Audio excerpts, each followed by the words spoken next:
ये जो चैन और अमन वाली अवस्था से दूर इंसान जा चुका है, इसका कारण इंसान का अंधकार में होना है, इंसान की अज्ञानता। इंसान अपने मूल से, अपनी पहचान से इतना दूर जा चुका है, इतना बेखबर हो चुका है कि जो जन्म प्रेम करने के लिए, भाईचारा स्थापित करने के लिए,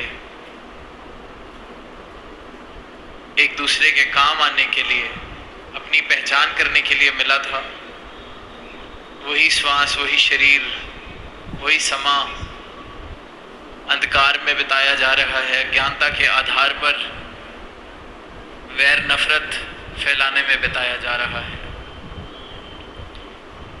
तो संतों ने यही युक्ति बताई कि जिस जिस इंसान ने अपनी पहचान करी है, ये जाना है कि मैं ये शरीर नहीं हूँ,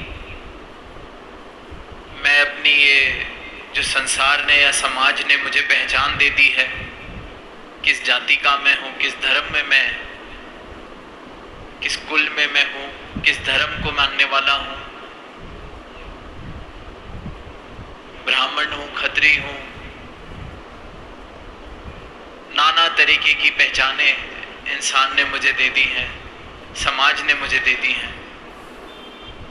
और जो जो इन पहचानों को सच मानकर और सब कुछ मानकर, अपना अस्तित्व मानकर जीवन जी रहे हैं, तो एक सीमित दायरे में रहकर जीवन जिया जा रहा है। अपने बेगाने वाले भावों के साथ जीवन जिया जा रहा है कि जो मेरे कुल के हैं वो तो मेरे अपने हैं, जो मेरी जाति के हैं वो तो मेरे अपने हैं, जो मेरी भाषा बोलने वाले हैं वो तो मेरे अपने हैं, जो मेरी रंग नस्ल के हैं वो तो मेरे अपने हैं।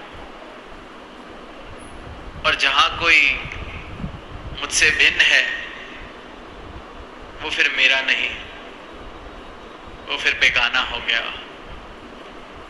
और यही भाव जब और पक्के होते चले जाते हैं, इनमें और भ्रम पड़ते चले जाते हैं, तो यही जो भिन्नताएं हैं ये नफरत का रूप लेने लगती हैं, वैर का रूप लेने लगती हैं। देखते हैं इंसान किस तरह से कैसे कैसे फिर काम कर बैठता है, कैसे कैसे प्रमाण देता है, जहां इंसानियत ही शर्मिंदा हो जाती है और उसको लगता है कि मैं ऐसे हैवान वाले काम कर रहा हूं, फिर भी शायद प्रभु मुझसे खुश हो रहे हैं, परमात्मा मुझसे खुश हो रहे हैं, क्योंकि अंधकार है, अज्ञानता है। और जितनी अज्ञानता, जितना पखंड, जितनी वैर, जितनी दीवारें प्रभु के नाम पर, इस धर्म के नाम पर समाज में और संसार में फैलाई जा रही हैं, शायद ही किसी और आधार पर इतने वैर हों, इतनी दीवारें खड़ी की गई हों, क्योंकि धर्म की सबने अपनी अपनी परिभाषा बना ली है। जो मेरे तौर तरीके से चलते हैं वो मेरे धर्म वाले हो गए, जो मेरे इष्ट में मानते हैं वो मेरे धर्म वाले हो गए, जिस परमात्मा को मैं जानता हूँ, मैं मानता हूँ, मैं पुकारता हूँ, मैं पूजता हूँ, वो मेरे हो गए। और जो किसी और नाम से बुलाते हैं वो मेरे दुश्मन हो गए। राम बुलाने वाले राम वालों के साथ हो गए, अल्लाह बुलाने वाले अल्लाह वालों के साथ हो गए। ये भेद, नाम तो अनेक हैं, राम कह लें, अल्लाह कह लें, वाहेगुरु कह लें, गॉड कह लें, प्रभु, परमात्मा, भगवान, निरंकार, नाम जितने मर्जी दे दिए जाएं, क्योंकि ये जो सत्ता है आदिकाल से, ये अविनाशी सत्ता, ये परमात्मा, इसके भक्तों ने जिसने भी इसको प्राप्त किया, काम चलाने के लिए कोई भी नाम दे दिया। जो गुण जिसको भाया उस गुण के हिसाब से, अपने हिसाब से उसने नाम दे दिया। पर जिस जिसने भी प्राप्त किया है, जिस जिसने भी इस परमात्मा को, इस सत्ता को देखा है, वो ये समझ जाता है कि ये सत्ता अपने नाम से परे है। इसको कुछ भी बुला लिया जाए फर्क नहीं पड़ता, ये एक ही है। जो अल्लाह बुला रहा है वो भी इसी को बुला रहा है, जो राम बुला रहा है वो भी इसी को बुला रहा है, जो गॉड बुला रहा है वो भी इसी को बुला रहा है, इस एक को। तो फिर जिस जिसने भी तत्व रूप से इसके दर्शन किए, वो इस बात से ऊपर उठ जाता है कि किस नाम से इसको बुलाया जा रहा है, किन शब्दों से संबोधित किया जा रहा है, क्योंकि देख लेता है कि ये तो एक ही है। एक सर्वगुण, सब कुछ जिसमें समा रहा है, ये सृष्टि जिसमें समा रही है, ये परमात्मा, ये एक सत्ता। तो फिर किसी भी नाम से बुला लिया जाए, कोई अपना मीत कह देता है, कोई सखा कह देता है, कोई प्रीतम कह देता है। भक्तों ने अपने अपने प्रेम वाला रिश्ता इस सत्ता के साथ बनाया, पर कहीं कोई वैर नहीं किया गया कि आपने सखा क्यों कहा, हमने प्रीतम क्यों कहा, आपने इस नाम से क्यों बुलाया या हमने उस नाम से क्यों बुलाया, क्योंकि शब्दों से बात ऊपर उठ गई,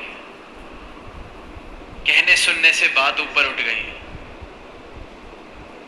क्या कहा जा रहा है, क्या बोला जा रहा है, किस शब्द से संबोधित किया जा रहा है, इस बात पे तो वो लड़ाई करते हैं जिनका धर्म, जिनका परमात्मा के साथ रिश्ता सिर्फ इसी तल तक है, कहने सुनने तक। क्या नाम से बोला जा रहा है, किस ग्रंथ से पढ़ा जा रहा है, किस किताब में कैसा जिक्र किया जा रहा है, जिसका जितना रिश्ता उतने ही तल पर वो इस रिश्ते को निभा रहा है, और फिर उस तल पर वैर भी कर रहा है, नफरत भी कर रहा है।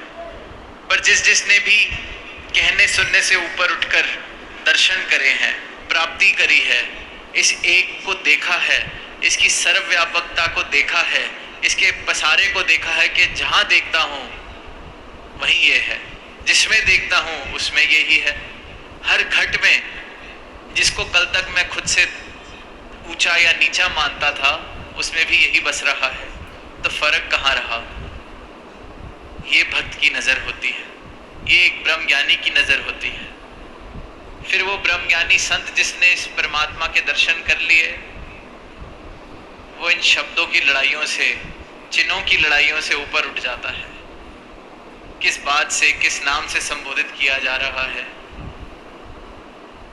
किस समय इस परमात्मा का नाम लिया जा रहा है, किस स्थान पर बैठ के नाम लिया जा रहा है, ये कारण फिर वैर के नहीं रह जाते हैं, क्योंकि ये पता है कि जिस समय भी ले लिया जाए, जिस स्थान पर भी ले लिया जाए, हर स्थान पर हर समय यही परमात्मा है, ये एक ही सत्ता है, एक ही परमात्मा, विनाशी सत्ता।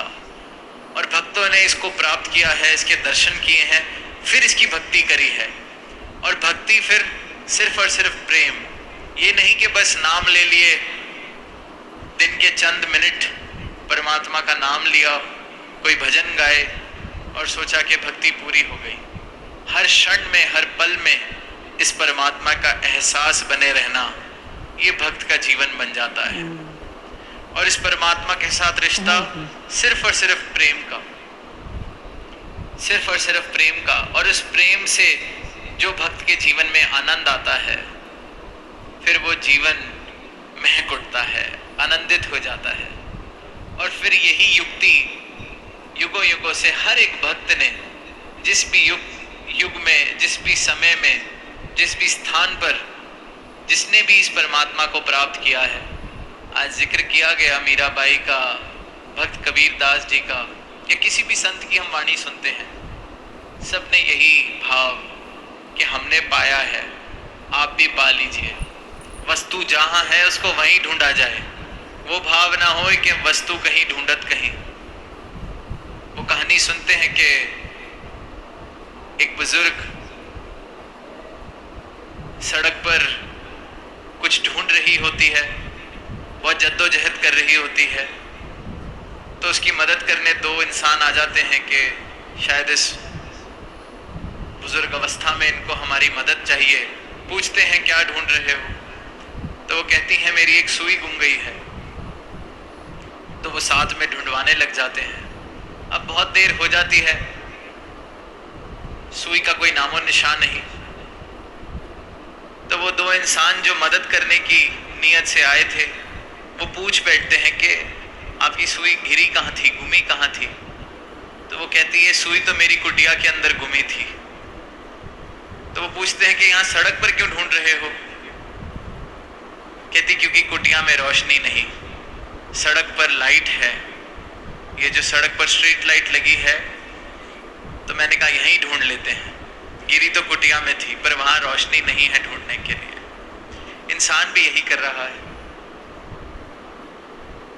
वस्तु कहीं ढूंढत कहीं, परमात्मा को तीरथ पर जाके ढूंढ रहा है, मूर्तों में ढूंढ रहा है, मंदिरों में ढूंढ रहा है, मस्जिदों में ढूंढ रहा है, किताबों में ढूंढ रहा है, ग्रंथों में ढूंढ रहा है। परमात्मा जर्रे जर्रे में, कण कण में बस रहा है।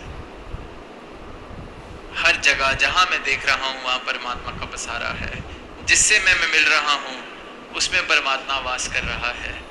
और ये नज़र जब इस परमात्मा को देखने लगती है तो वो ब्रह्मज्ञानी की नज़र हो जाती है। और ये नज़र सिर्फ और सिर्फ सदगुरु की कृपा से मिलती है। और जब ये नज़र मिल जाती है जो परमात्मा के दर्शन हर शय में कर रही है, हर घट में कर रही है, तो फिर ऐसा इंसान जिसकी ऐसी नज़र हो जाए वो किसी का नुकसान नहीं कर सकता। फिर चैन और अमन उस इंसान के साथ साथ चलता है। वो इंसान फिर कारण बन जाता है चैन और अमन स्थापित करने का। तो वो मांग भी करता है कि चैन अमन सारी दुनिया में हो। और उसकी युक्ति यही कि सबको ये नज़र मिल जाए, सब अपने आप को पहचान लें कि हम इस परमात्मा के अंश हैं। हम ये जो समाज ने हमें पहचाने दी हैं, हम ये पहचाने नहीं। हम सब की एक ज़ात, इस परमात्मा वाली ज़ात, प्रेम वाली ज़ात, हम सब इस परमात्मा के अंश।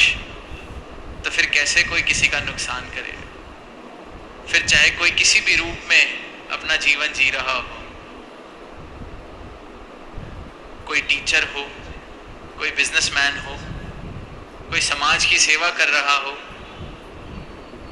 किसी भी रूप में कोई समाज की या देश के काम आ रहा हो, तो जब उसको ये भाव मिल जाते हैं कि मुझे ये अवसर मिला है तो ये परमात्मा की कृपा, मैं इस परमात्मा का अंश, और जिनकी सेवा करने का मौका मिला है ये भी इस परमात्मा का रूप, तो फिर ये आम जो मेरे दिन के काम हैं वो भी सेवा बन जाते हैं।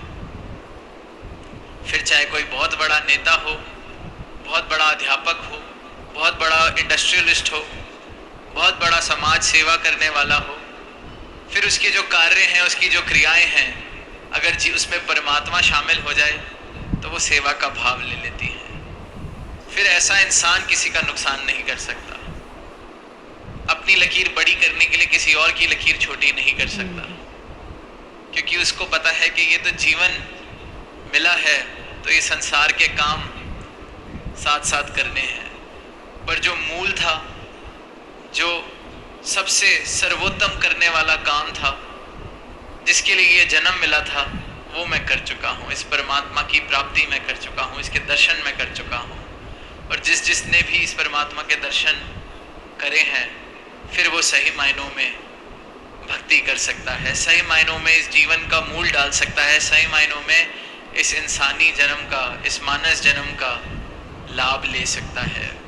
वरना तो जहाँ देख रहे हैं सिर्फ और सिर्फ दुख, सिर्फ और सिर्फ परेशानियाँ, सब कुछ होते हुए भी इंसान परेशान है। कोई शिकवे का कारण ना भी हो तब भी शिकवे हैं। दुनिया भर की दौलत इकट्ठी हो जाए तब भी सिर्फ और सिर्फ कमियां, शिकायतें। बड़े से बड़े घर बन जाएं पर उन घरों में प्रेम ना हो, तो कारण क्या है? कारण यही है कि इंसान अपनी आप से दूर हो चुका है, अपनी पहचान को भूल चुका है।